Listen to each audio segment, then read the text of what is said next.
My name is Denise Chisholm. I'm one of the Paediatric Renal Nurse Specialists. I have been working with the renal team for 26 years. When the children come in, we'll check their blood pressure, we'll check their weight, their temperature, and then their heart rate and their saturations.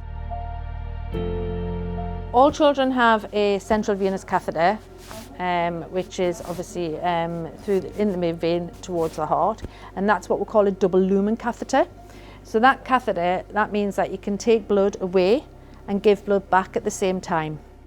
It goes through a dialyzer, and the dialyzer is the artificial kidney. It'll come out the dialyzer, it'll go through an air detector, because obviously you want to make sure there's no problems, and then it'll go back to the patient. By the process of osmosis, you remove fluid, and by the process of diffusion, you remove impurities and toxins that normally the kidneys would get rid of.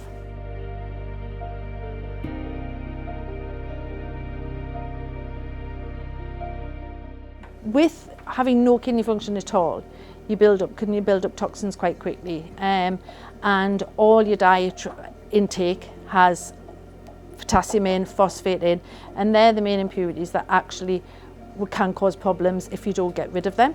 And obviously if there's no urine output, the child again will have excess fluid on board when they come in. You can't remove that within an hour. It has to be a very gentle process. Hence we have to have them on dialysis for potentially 4 or 5 hours. The longer the time, the better the fluid removal, because it's much more gentle. Most of your children who are dialysis dependent in end-stage renal failure will need dialysis at least 3 times a week, and the 48-hour period of the weekend is the longest time off.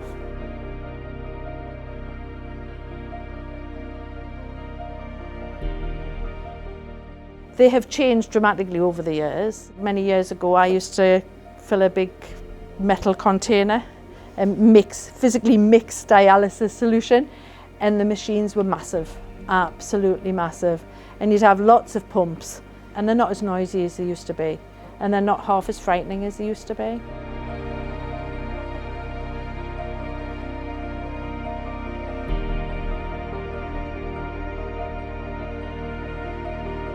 Children adapt very well, and they make a good group of friends. We have lots of activities on the ward. We have lots of people involved in the ward.